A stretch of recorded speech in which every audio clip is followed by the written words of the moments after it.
তো এখন আমার মুখ চোখের অবস্থা এরকম। তো এতক্ষণ গাছে কাজ করছিলাম।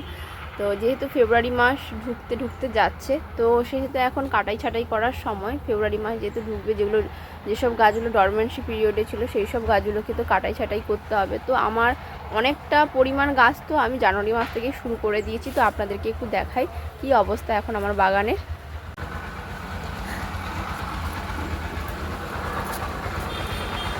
হাই বলে দেখো।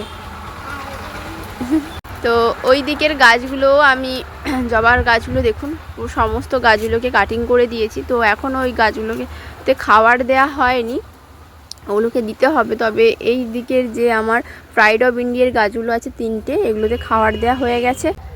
তো ওই দিকে এরকম অবস্থা এখন বাগানের। তো আর এখানে আমি যে চন্দ্রমল্লিকাগুলো শুকিয়ে গেছিলো, তো সেগুলোকে আমি এভাবে ফুলগুলোকে কেটে দিয়েছি। আর এখানে কিছু আছে এখন, এগুলো শুকায়নি ঠিকঠাক পুরোটা, তাই জন্য কাটিনি। তো কেটে দেবে এগুলোকে। আর এখানে ওইটা কাটিং করে দিয়েছি এগুলোকে বাঁচানোর জন্য, আগের বছরের জন্য সেভ করে রাখার জন্য এগুলোকে সব কাটিং করে দিয়েছি।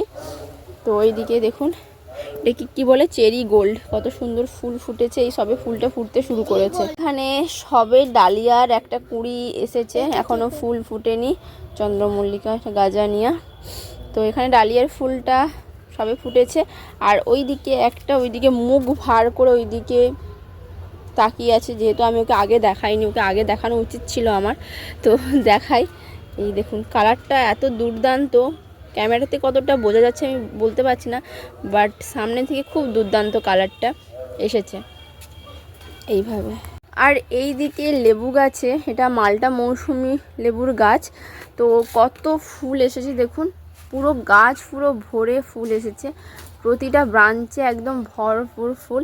তবে এখনও গন্ধরাজ লেবুর গাছে একটাও ফুল আসেনি, তবে মাল্টা মৌসুমি লেবুর গাছটাতে প্রচুর ফুল এসেছে। আর ওইদিকে সবেদার গাছে অনেকগুলো সবেদা ধরেছে, বাট সবেদাগুলো তো পাকতে অনেকটা টাইম লাগে, বড় হতেও টাইম লাগে। তো এখনও গাছের মধ্যেই আছে, যখন পাকবে বা পারবো আপনাদের সঙ্গে অবশ্যই শেয়ার করব।